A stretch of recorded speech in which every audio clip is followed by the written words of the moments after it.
ஆழ்வாரம் பெருமானார் ஜீயர் திருவடிகளே சரணம்.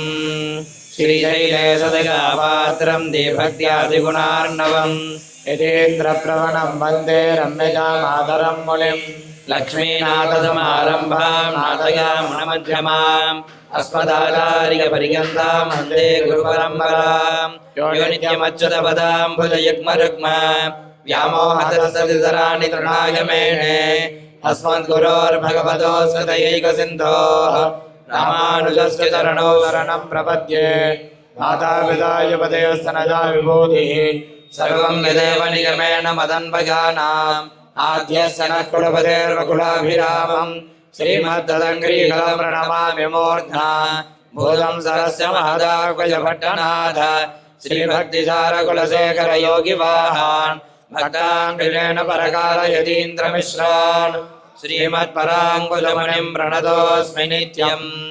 नीलातुङ्गस्तनगिरितटे शुद्धमध्वोऽध्यगिरिशं पारार्त्यं स्वं श्रुतिशरशिरसिद्धमध्यापयन्ते स्वोच्छिष्टायां च जनिकलितं याबलात्कृत्य भुङ्क्ते.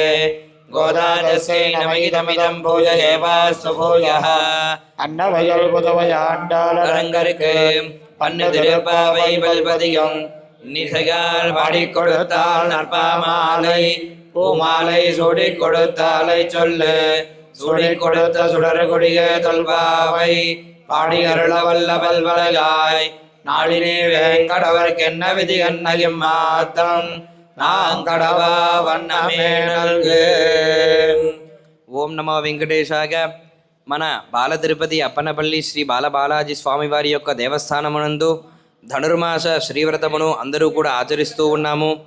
అందులో భాగముగా ఈరోజు 15వ రోజు 15వ పాసురము.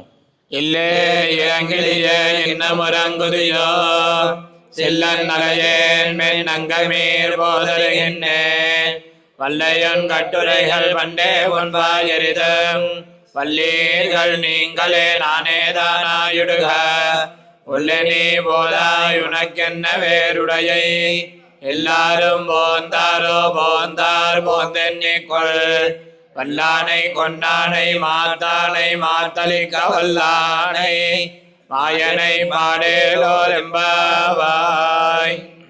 ఓం శ్రీ గోదాదేవికి నమః. ఈరోజు 15వ పాసురమునందు మనము 10వ గోపిక అయినటువంటి ఆ కన్యారత్నమును మేల్కొల్పడానికి గోదా అమ్మవారితో పాటు గోపికలందరితో పాటు కూడా మనం కూడా మనస్సునందు ధ్యానిస్తూ వెళ్తూ ఉన్నామన్నమాట. అంటే ఇప్పటి వరకు మొదటి 5 పాసురములలో ఈ వ్రతం యొక్క వైశిష్ట్యము, అలాగే ఎవరెవరు ఆచరించాలి, ఆచరించడం వల్ల ఫలితం ఏమిటిది, అలాగే మన అందరినీ కూడా గోదామ్మవారు తెల్లవారనే లేపి ఎందుకు ఈ తిరుప్పావైని పారాయణ చేయిస్తున్నారని చెప్పేసి ప్రతి విషయములు గురించి కూడా అందరూ కూడా తెలుసుకున్నాము. అలాగే 6వ పాసురము నుంచి 14వ పాసురము వరకు ఒక్కొక్క గోపికగాను ప్రతిరోజు కూడా ఒక్కొక్కరిని కూడా మేల్కొలుపుకుంటూ వచ్చాము. అలాగా వరుస క్రమంగా 9 గోపికలను మేల్కొలిపాము. ఈరోజు 10వ గోపికను మేల్కొలపడానికి గోదామ్మవారితో పాటు గోపికలందరూ కలిసి మనమందరూ కూడా మేల్కొలపడానికి వచ్చాము. ఇలాగా 10వ గోపిక ఇంటి దగ్గరకు రాగానే అమ్మవారు ఇలాగ మేల్కొలుపుతూ ఉన్నారన్నమాట. ఎల్లే ఇళం కిళిగే ఇన్నో మురంగుదిగో. ఎల్లే అంటే ఓ అమ్మాయి అని చెప్పేసి ఆశ్చర్యంగా పిలుస్తూ ఉన్నారన్నమాట. ఇళం కిళిగే అని అంటే చిలకలాగా ఉందంట అమ్మాయి, అందుకని చెప్పేసి ఇళం కిళిగా యవ్వనములో ఉన్నటువంటి ఓ చిలక అని చెప్పేసి, ముద్దుల చిలక అని చెప్పేసి గోదామ్మవారు ఆ గోపికను ముద్దులాడుతూ ఉన్నారు. ఇంత ముద్దులాడిన వెంటనే తర్వాత ఏం చేస్తున్నారు, ఇన్నో మురంగుదియో అని చెప్పేసి గట్టిగా చెప్తూ ఉన్నారనమాట. ఇలాగా ముద్దుగా పిలిచి ఇన్నో మురంగుదియో, ఇంకా పడుకొనే ఉన్నావా అని చెప్పేసి అమ్మవారు అంటూ ఉన్నారు. ఇక్కడ ఇళం కిళిగే అని చెప్పడానికి 2 విషయములు ఉన్నాయి. ఒకటి, మనం అనుకున్నట్టుగా 11 నుంచి 15 పాసురములలో అమ్మవారు ప్రతి ఒక్క ఇంద్రియాన్ని సూచిస్తూ వస్తూ ఉన్నారు కదా. అందులో చిలక అంటేనే మనకి గుర్తు వచ్చేది చిలక యొక్క ముక్కు చాలా అందంగా ఉంటుంది అని అనుకుంటాం కదా. అంటే ఎర్రగా ఉంటుంది అంటే ఆ చిలక యొక్క రంగుకి ఆ చిలక యొక్క ముక్కుకి బాగా కలిసి వస్తుందన్నమాట. అంటే అంత బాగా అందంగా ఉంటుంది చిలక యొక్క ముక్కు. అలానే గోదామ్మవారు ఈరోజు 5వ ఇంద్రియమైనటువంటి మన నాసికను సూచిస్తూ ఉన్నారు. రెండవ విషయం ఏమిటిదనంటే, నిన్నటి రోజున 9వ గోపికని మేల్కొల్పేటప్పుడే పంగయ్య కన్నానై అని చెప్పేసి అటువంటి పంకజ నేత్రుడు అని అర్థము. పంగయ్య కన్నానంటే పంకజ నేత్రుడు అని అర్థము. అటువంటి పంకజ నేత్రుణ్ణి మనం కీర్తించాలి అని చెప్పేసి 9వ గోపికని మేల్కొల్పారనమాట. ఈ విషయాన్ని చెప్తుండగానే, అంటే 9వ గోపిక 10వ గోపిక ఇద్దరు ఇళ్ళు కూడా పక్కపక్కనే ఉన్నాయంట. నిన్నటి రోజున ఇలాగ అంతే పక్కన ఆ 9వ గోపిక మేల్కొల్పేటప్పుడే ఏమైందంట, ఈ విషయము 10వ గోపిక చెవులకి వినపడింది. ఓ పంగయ్య కన్నాని అంటే ఈ పేరు చాలా బాగుంది అని చెప్పేసి ఆ పేరునే స్మరిస్తూ ఉందంట ఈ 10వ గోపిక. అలాగా స్మరించడమే కాకుండా పంగయ్య కన్నాన్ అని చెప్పేసి చెప్పిన దాన్నే తిరిగి చెప్తూ ఒక కీర్తనలాగా పాడుతూ ఉందంట. మామూలుగా చిలక యొక్క స్వభావం ఏమిటిదనంటే, మనం ఏమైనా ఒక విషయం పలికితే దాన్ని తిరిగి పలుకుతుంది, చాలా అందంగా పలుకుతుంది. ఈ గోపిక కూడా గోదా అమ్మవారు చెప్పినటువంటి పంగయ్య కన్నానై పాడేలో అని చెప్పంగానే పంగయ్య కన్నానని చెప్పేసి ఆ కృష్ణుడి యొక్క పంకజ నేత్రముల గురించి కీర్తించడం మొదలుపెట్టిందంట. అందుకని చెప్పేసి ఇక్కడ అమ్మవారు ఇళం కిళిగే అని చెప్పేసి ఇక్కడ ఓ ముద్దుల చిలక అని చెప్పేసి ముద్దులాడుతూ ఉన్నారు. అంటే పాట పాడడం అంటే పక్షులతో పోల్చాలంటే కోకిల యొక్క స్వరమే కదా చాలా మధురంగా ఉంటుంది. మరి ఇక్కడ ఎందుకు చిలకనే గుర్తించారనంటే, చెప్పిన విషయాన్ని మార్చకుండా తిరిగి చెప్పింది కాబట్టి, అంటే స్వంత ప్రయత్నం చేయకోకుండా, అంటే చిలక యొక్క గొంతు మరీ మధురంగా లేకపోవచ్చు కాక, కానీ చెప్పినటువంటి విషయాన్ని చెప్పినట్టుగానే పట్టుకొని ఎలాగ చెప్పాలో ఎలాగ కీర్తించాలో అలానే కీర్తించారు కాబట్టి ఇక్కడ అమ్మవారిని చిలకతో పోల్చారు గోదామ్మవారు. అందుకని ఇక్కడ మన ఇంకొక విషయం దీంట్లో గుర్తించాల్సినది ఏమిటిదనంటే, మన ఆచార్యులు మన పెద్దవాళ్ళు అందించినటువంటి విషయములను చెప్పిన దాన్ని చెప్పినట్టు వినడం అనేటువంటిదే చాలా శ్రేష్టము. అంటే సొంత ప్రయత్నం చేయడం అనేటువంటిది దానికన్నా చెప్పిన దాన్ని వింటే చాలు. అంటే మనం కొత్తగా ప్రయత్నం చేయాల్సిన అవసరం ఏమీ లేదు. వాళ్ళు చెప్పినటువంటి విషయం చాలా ఉన్నాయి, అంటే సముద్రం వంటిది.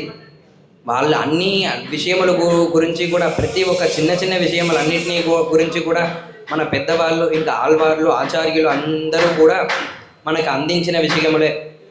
దాని గురించి కొత్తగా సొంత ప్రయత్నం చేసి ఇది చెయ్యాలా అది చెయ్యాలని ఆలోచించకుండా వాళ్ళు చెప్పినటువంటి విషయం చెప్పినట్టుగానే ఆచరిస్తే చాలు అనేటువంటి విషయాన్ని గుర్తించడానికి కూడా ఇక్కడ ఈ అమ్మవారిని చిలక అని చెప్పేసి సంబోధిస్తూ ఉన్నారు. సంబోధించి ఇంకా పడుకొని ఉన్నావా అని చెప్పేసి గట్టిగా, అంటే కోపంతో గట్టిగా అలాగా పిలిచారనమాట. అంటే ఈ పాసురం ఎలా ఉంటుందనంటే, ప్రతి పాసురములో మనము అనుకుంటున్నట్టుగా అంటే గోదామ్మవారు రకరకములుగా సంబోధించి ఇలాగ తెల్లవారింది, ఇలాగ అవన్నీ జరుగుతూ ఉన్నాయి కాబట్టి మేల్కో గోపిక అని చెప్పేసి పిలవడం అనేది జరుగుతూ ఉంటుంది. కానీ ఇక్కడ మాత్రము అమ్మవారు ఒక విషయాన్ని పలికితే ఈ 10వ గోపిక ఎదురు సమాధానం కూడా పలుకుతూ ఉంటుంది. అది ఈ పాసురములో సాక్షాత్తుగా కనబడుతూ ఉంటుంది. కాబట్టి ఈ పాసురము చాలా విశేషమైనదని ఒకటి. రెండవది, గోదా అమ్మవారి చేతిలో చిలక పట్టుకొని ఉంటారు. ఆ చిలక ఎందుకు పట్టుకొని ఉన్నారు అనేటువంటి విషయంలో చర్చిస్తే పెద్దవాళ్ళు ఆచార్యులందరూ కూడా ఏం చెప్తున్నారంటే, తిరుప్పావై 30 పాసురములు కూడా గోదా అమ్మవారు రచించినదే, చెప్పినదే, ఉపదేశించినదే. ప్రతి ఒక్క పాసురము కూడా చాలా ముఖ్యమైనదే, అందరూ కూడా నేర్చుకోవాల్సినదే. అయినప్పటికీ 30 పాసురములు తెలుసుకోలేకపోయినా సరే ఈ చిలక యొక్క పాసురం, అంటే చేతిలో చిలక పట్టుకొని అలాగా ఒక సూచన ఇస్తూ ఉన్నారనమాట. చిలక గురించి చెప్పినటువంటి ఈ పాసురమునైనా కనీసం తెలుసుకోవాలి అని చెప్పేసి గోదా అమ్మవారు చెప్పడానికే ఇక్కడ పాసురములో చిలక అని చెప్పేసి సంబోధించారు. చేతిలో కూడా ఎల్లప్పుడూ మన ఆలయాలలో చూస్తూ ఉన్నా సరే, అమ్మవారి యొక్క పటమును వీక్షిస్తూ ఉన్నా సరే, అమ్మవారు ఒక చిలకని పట్టుకొని ఒక వనమాల ధరించి ఉంటారనమాట. అమ్మవారు చిలకని ధరించడానికి ఇది కూడా ఒక కారణమే అని చెప్పేసి మనకి పెద్దవాళ్ళు అందరూ కూడా ఈ విషయములనంతా కూడా మనకు అందించారు. ఇలాగా గోదా అమ్మవారు మేలుకొలుపుతున్నారు. ఇంకా లేవలేదా ఓ ముద్దుల చిలక అని చెప్పేసి పిలిచారు. దానికి లోపల నుంచి ఆ పదవ గోపిక ఏం సమాధానం చెప్తుందంటే, సిల్ ఎండ్రలగేన్మిన్ నంగై మీర్ పోదరిగిన్నేన్ అని చెప్పేసి చెప్తుందంట. అంటే సిల్ ఎండ్రు అని అంటే కోపముతో గట్టిగా అని అర్థము. అలాగే ఎన్మిన్ అంటే కోపముతో గట్టిగా పిలవకండి అని చెప్పేసి, అంటే అప్పుడప్పుడే లేస్తూ ఉన్న వాళ్ళని, అంటే ఒక పని ఒకళ్ళు చేస్తూ ఉన్నారనుకోండి, చేస్తూ ఉన్నప్పుడే తొందరగా చెయ్యి అని అంటే వాళ్ళకి కొంచెము చేస్తూ ఉన్నా కదా ఎందుకు ఇలా చెప్తున్నారని అనిపిస్తుంది కదా. అలానే ఈ గోపిక కూడా ఆవిడ అప్పుడప్పుడే లేచి అలాగా పంకజ నేత్రుడు అని చెప్పేసి స్మరిస్తూ మేల్కొని లేస్తూ ఉందన్నమాట. అప్పుడు గోదా అమ్మవారు ఇంకా గోపికలతో వచ్చేసి ఇలాగా ఇన్ను మొరంగుదిగా అని గట్టిగా అనేసరికి ఆవిడికి చిన్నగా కోపం వచ్చి సిల్లెన్ రలగేన్మిన్ అని చెప్పేసి అనింది. అంటే కోపముగా ఎందుకు ఇంత గట్టిగా నన్ను ఇట్లాగా చెప్తూ ఉన్నారు, ఎందుకు ఇలాగ మాట్లాడుతున్నారు అని చెప్పేసి చెప్పింది. నంగై మీర్ అనంటే, నంగై అనంటే ఒక అమ్మాయి యొక్క లక్షణములు పూర్ణముగా కలిగి ఎవరైతే ఉంటారో వాళ్ళని తమిళ్లో నంగై అని చెప్పేసి అంటారు. నంగై మీరందరూ కూడా అన్ని లక్షణములు అన్ని మంచి గుణములు కలిగిన వాళ్ళే కదా, మీరందరూ కూడా వచ్చారు కదా, నేను వస్తున్నాను కదా, ఎందుకు మళ్ళా నన్ను ఇంత గట్టిగా అడుగుతున్నారని చెప్పేసి ఆవిడ ఎదురు సమాధానం చెప్పిందనమాట.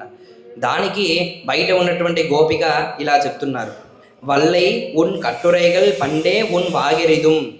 వల్లై అనంటే గొప్పది, అంటే ఆవిడ దేంట్లో గొప్పదంట, చాలా అంటే మాటల్లో ఒక విషయము చెప్పి ఒక షార్ట్ అండ్ స్వీట్గా చెప్పడం అనేది అవుతుంది. కానీ ఆవిడ చెప్పడం మొదలు పెడితే పేజీలు చెప్తూ వెళ్తుందంట.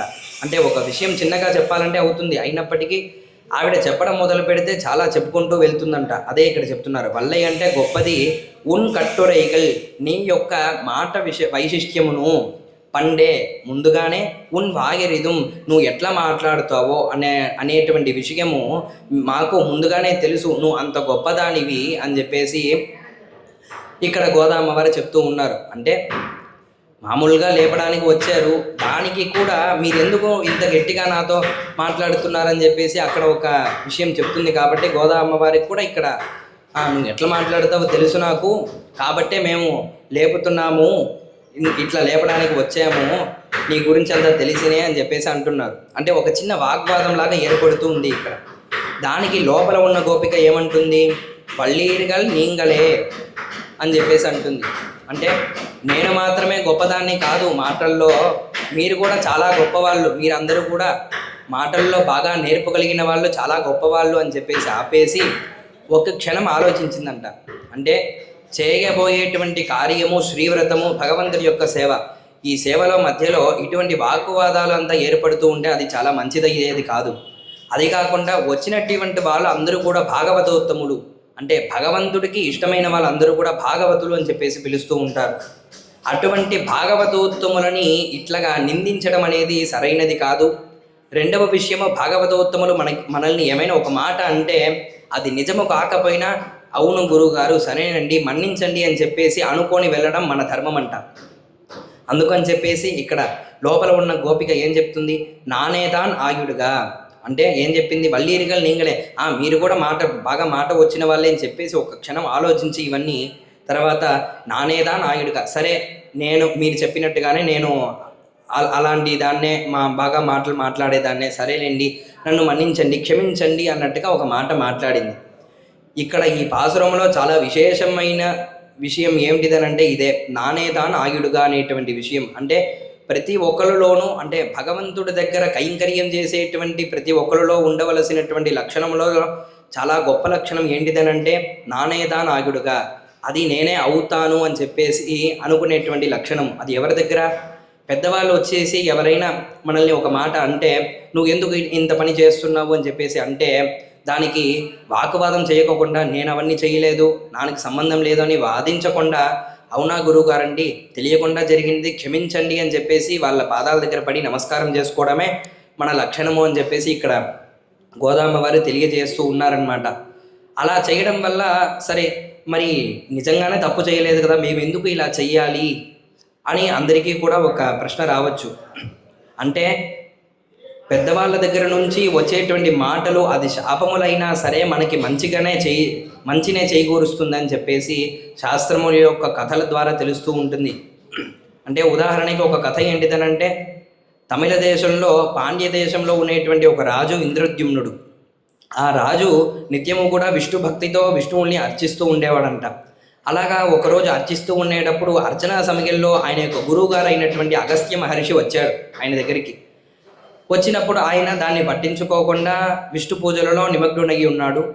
అప్పుడు అగస్త్య మహర్షి, ఓహో నీకు నేను గురువు గారు అయినటువంటి నేను వచ్చినా సరే నువ్వు పట్టించుకోకుండా విష్ణు పూజలో నిమగ్నుడయ్యావంటే నీకు మదము ఎక్కువైందనమాట. కాబట్టి నువ్వు ఒక మదగజంలాగా వచ్చే జన్మలో మదగజంలా పుడతావని చెప్పేసి శాపం పెట్టేస్తాడు ఆయన. అలాగే ఆయన ఇంద్రద్యుమ్నుడు ఏం చేశాడో, గురువుగారండి క్షమించండి తప్పైపోయింది అని చెప్పేసి క్షమాపణ కోరి ఆయన పాదాల మీద పడి నమస్కరిస్తాడనమాట. అలానే వచ్చే జన్మలో పూర్వజన్మ వాసనం వలన విష్ణు భక్తితో ఉన్నటువంటి ఒక గజంలాగా అవతరిస్తాడు. ఆయనే గజేంద్రుడు. గజంలాగా అవతరించి ప్రతిరోజు కూడా తామర పువ్వుల్ని కోసి విష్ణువు దగ్గరికి తీసుకెళ్ళి అర్చిస్తూ ఉంటాడనమాట.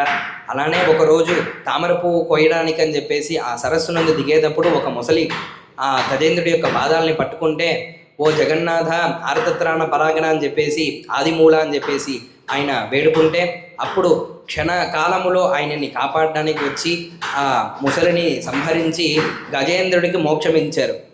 అంటే ఇక్కడ మీరు చూస్తే ఒక చిన్న విషయము, ఇదే ఇంద్రద్యుమ్నుడు అగస్త్య మహర్షి దగ్గర వెళ్ళి నేను చేసింది తప్పు కాదండి, నేను పూజలోనే కదా ఉన్నాను, నేను చేసింది ఎట్లా తప్పు అవుతుందని చెప్పేసి వాక్కువాదం చేసింటే ఆయన ఏం చేసి ఉంటాడు, సరేలే సరే శాపమేం లేదు, సరే వదిలేయి అనేటట్టుగా ఒక సమాధానంలో వెళ్ళిపోయారనమాట. అలాగ జరిగింటే ఆయన ఎన్ని జన్మలు ఎత్తి విష్ణు పూజ చేసినా సరే విష్ణువు యొక్క సాక్షాత్కారం దొరికి ఉంటుందా, లేదంటే విష్ణువు ఇచ్చేటువంటి మోక్షం అనేటువంటిది దొరికి ఉంటుందా అంటే అది ప్రశ్నార్థకమే, మనకు తెలియదు. కానీ అగస్త్య మహర్షి అక్కడ శాపమే ఇచ్చారు. అయినప్పటికీ ఇక్కడ గజేంద్రుడుగా వచ్చినటువంటి ఆయనకి విష్ణువు యొక్క దర్శనము అలాగే మోక్షం అనేటువంటిది లభించిందనమాట. కాబట్టి పెద్దవాళ్ళు మనకు పెట్టేటువంటి శాపము కూడా మనకి మంచిగానే చేకూరుతుందని చెప్పేసి అందులో ఉన్నటువంటి అంతరార్థాన్ని ఈ పాశ్రమ ద్వారా మన గోదామ్మవారు తెలియజేస్తూ ఉన్నారు. తర్వాత ఇక్కడ అదే లోపల ఉన్న గోపిక ఇలా అనింది, సరేలేండి మీరు చెప్పేటట్టుగా ఎక్కువగా మాటలు వచ్చిన దాన్ని నేనే వదిలేయండి, క్షమించండి అనేసి. తర్వాత బయట ఉన్న గోపికలు అంటూ ఉన్నారు, ఇంకా వాళ్ళు కూడా సమాధానం అయ్యారు. ఒళ్ళై నీ పోదాయ్ ఉనకెన్న వేరుడగై. ఒళ్ళై అంటే సమయం అవుతుంది అంటే తొందరగా పోదాయ్ రమ్మని చెప్పి, ఉనకెన్న వేరుడగై తొందరగా రా, ఉనకెన్న వేరుడగై నీకేమైనా వేరు ఉడగై వేరేమైనా పనులున్నాయా అని చెప్పేసి అడుగుతున్నారు. అప్పుడు ఈవిడ లోపల ఉన్న గోపిక ఇలా అంటుంది, ఎల్లారూ పోందారో అంటే అందరూ కూడా వచ్చారా అని చెప్పేసి లోపల నుంచి ప్రశ్నిస్తూ ఉంది.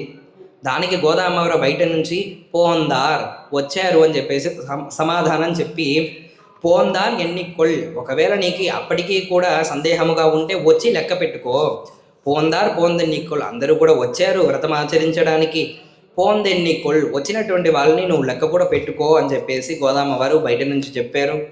తర్వాత లోపల ఉన్నటువంటి గోపిక వల్లానై, తర్వాత గోదామ్మవారు చెప్తున్నారు, వల్లానై కొండ్రానై మాట్రారై మాట్రలిక్క వల్లానై అని చెప్పేసి అంటున్నారు. అంటే వల్లానై అని అంటే చాలా బలము కలిగినటువంటి ఏనుగుని మద గజాన్ని కంసుడు పంపించినటువంటి కువలయాపీఠం అనేబడేటువంటి ఏనుగుని మద గజాన్ని కొండ్రానై సంహరించినటువంటి వాడు. తర్వాత మాట్రారై మాట్రలిక్క అంటే శత్రువుల యొక్క కొవ్వును మాట్రలిక్క అంటే కొవ్వుని తగ్గించేటువంటి వల్లానై గొప్పవాడిని, మాగనై మాయగాడిని, పాడిగేలోర్ ఎంబాబాయ్ కీర్తించడానికి రా గోపిక అని చెప్పేసి ఇక్కడ గోదామ్మవారు 10వ గోపికను మేల్కొలిపి ఇలాగ పిలుస్తూ ఉన్నారన్నమాట. నిన్న అనుకున్నట్టుగానే ఇంద్రియములలో అంటే నానాదాయ్ నావుడయ్యాయి అని చెప్పేసి నిన్న అన్నారు. నావు అని అంటే నాలుక అన్నమాట. ఈ నాలుక ద్వారా మనం భగవంతుడికి ఎటువంటి కైంకర్యము చెయ్యాలి అని అంటే ఆయన యొక్క నామం అనబడేటువంటి నామాన్ని అలాగా ఉచ్చరించడం వలన మధురం అనబడేటువంటిది ఏర్పడుతుందంట నాలుకకి. అందుకనే మన శాస్త్రంలో చెప్తారు, జిహ్వే కీర్తయ కేశవం మురరిపుం అని చెప్పేసి. అంటే నాలుకలో కేశవ మాధవ గోవింద అని చెప్తేనే నాలుకకి పుట్టినందువలన ఒక సాఫల్యం కలుగుతుందంట. అలాగా నిన్నటి రోజున చూసాము, జిహ్వ యందు మనం పలికేటువంటి ఈ నామములే జిహ్వకి మనం మన శరీరమునందు ఈ జిహ్వ ఉన్నందువలన ఒక సాఫల్యం అనేటువంటిది కలుగుతుంది. అలాగే ఈరోజు పాసురంలో ఇలంకిలిగే అని చెప్పేసి కిలి యొక్క ఆ చిలక యొక్క ముక్కుని గుర్తించారు. ఈ ముక్కు ద్వారా మనం భగవంతుడి యొక్క సేవ ఎలాగ చేయాలంటే, ఆయన పాదముల నుంచి వచ్చినటువంటి ఆ తులసి దళములు మనకి ప్రసాదంగా గుళ్ళల్లో అన్ని చోట కూడా ఇస్తూ ఉంటారు. అలాగే ఆయనకి పెట్టినటువంటి చందనము, పసుపు ఇలాంటివన్నీ ఇస్తూ ఉంటారనమాట. వాటిని బాగా మనం నాసిక ద్వారా ఆ పరిమళాన్ని అంతా కూడా అనుభవించి, అలాగే స్వామివారికి పెట్టినటువంటి పచ్చకర్పూరం బాగా గమగమలాడుతూ ఉంటుంది. అటువంటి పచ్చకర్పూరమును, ఇక గంధము, ఇక తులసి దళమునంతా కూడా చేతికెందు బాగా భక్తి భావనతో తీసుకొని ఒక్కసారి అలాగా ఆ పరిమళమును పీల్చినచో మన మనసునందు ఉన్నటువంటి అజ్ఞానమునంతా కూడా తొలగజేస్తూ ఉంటుందంట. ఇక్కడ కేవలం నాసికని మాత్రమే గుర్తించడం లేదు, మనస్సులో ఉన్నటువంటి అజ్ఞానాన్ని కూడా మేల్కొలుపుతూ ఉన్నారన్నమాట. నిన్నటి రోజున నాలుక చేయరాని పనులు, అంటే వేరే వాళ్ళని తిట్టడానికి మాత్రమే ఈ నాలుక లేదు, అసలు భగవద్కీర్తన చేయడానికే ఈ నాలుక ఉందని చెప్పేసి అనుకున్నాము. అలానే వేరే వాసనల్ని పీల్చుకోవడానికి ఈ నాలుక లేదు, భగవంతుడి దగ్గర ఉండేటువంటి ప్రసాదాలని తీసుకోవడానికి ఈ నాలుక ఉందని చెప్పేసి, ఈ పరిమళం అంతా కూడా మన శరీరమునందు వెళ్ళేటప్పుడు మన మనస్సు కూడా అలాగ తేలికగా అవుతుంది. ఎటువంటి ఆలోచనలన్నీ కూడా కొంతసేపు మర్చిపోతాం అన్నమాట. ఆ పచ్చకర్పూరం వాసన అలాగ పీలుస్తూ ఉంటేనే ఒక 2 క్షణంతో పాటు మన మనసులో ఉన్నటువంటి ఆలోచనలన్నీ కూడా కొంచెం సేపు అట్లా ఆగిపోతాయంట. అలాగ ఆగినప్పుడు మనస్సు కూడా నిద్రలో నుంచి, అజ్ఞానంలో నుంచి మేల్కొంటుందంట. మన నాసిక అనబడేటువంటి ఇంద్రియం కూడా మేల్కొంటుందంట. ఇటువంటి విషయాలనంతా కూడా గోదామ్మవారు మనకు అందించి మొత్తము 10 గోపికల్ని కూడా మేల్కొలిపి శ్రీవ్రతమును ఆచరించడానికి రేపటి రోజున నందగోపుడి యొక్క ఇంటి దగ్గరికి వెళ్ళి ఆ శ్రీకృష్ణ పరమాత్ముని అర్చించడానికి అందరూ కూడా బయలుదేరుతూ ఉన్నారన్నమాట. కావున భక్తాదులందరూ కూడా మనము అక్కడ లేకపోవచ్చు కానీ మన మనస్సు ద్వారా ధ్యానించి మనము కూడా వాళ్ళతో పాటు వెళ్ళేటట్టుగా భావించుకొని గోపికలు అందరితో పాటు గోదామ్మవారి యొక్క నడిచినటువంటి దారిలో మనం కూడా నడిచి శ్రీకృష్ణుడి యొక్క లీలామృతాన్ని అనుభవించవలసిందిగా మనది చేస్తూ ఉన్నాము. శ్రీమత్యై విష్ణుతార్య మనోనందన హేతవే నందనందన సుందరిగై గోదాయై నిత్యమంగళం శ్రీగః కాంతాయ కళ్యాణ నిధగేర్థినాం శ్రీవేంకట నివాసాయ శ్రీనివాసాయ మంగళం.